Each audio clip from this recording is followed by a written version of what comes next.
Sveiki! Šiandieną Lexusiukas jūsų dėmesiui. Japoniukas 2011 metų, tačiau pagal jo būklę niekada būčiau nepasakęs, kad tokių metų. 140 000 rida. Dabar su stabilizatoriumi aš labai papačią nepalysiu, bet žinokite, buvo saugotas jisai su antikorozinė danga kraunu. Čia lipduką galite matyti. Tai mintis tokia, kad, žodžiu, dugnas tikrai gražiai buvo apsaugotas. Ten truputėlį papipins, kol mes užvesim tą mašiniuką. Pasistengsiu kol kas taip truputėlį apvedžioti, parodyti jum.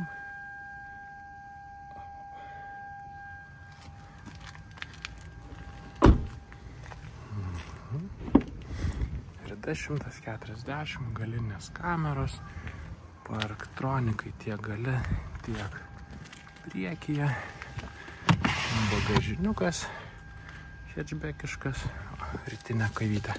Važiavom pas sesės gimtadienį švęsti. Tai už tai čia yra dar. Nu, rudžių, žinokit, nematau nei pro kur. Tikrai prižiūrėtas. Ir aš tada truputuką iš vidaus atsiprašau už tą pipį, bet tuoj neužilgo aš sėsiu ir įjungsiu mašiniuką iš karto, kad jisai nustotų pipint. No. Kas įdomesnio, tai jisai turi originalią navigaciją, kruizas, greičio kontrolė. Ta navigacija, štai va čia taip atrodo. Čia aišku visokie žaidimukai, pulteliai ir panašiai. Čia laba diena, automatinis veidrodėlis. Parktronikai, rankinis kuras.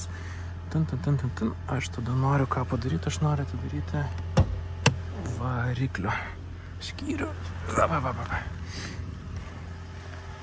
Finalinis pasirodymas iš variklio pusės.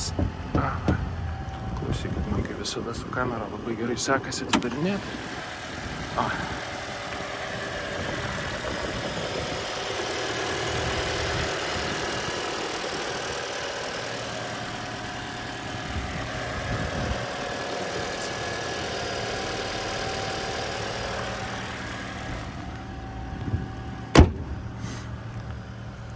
Toks va, gražuolis.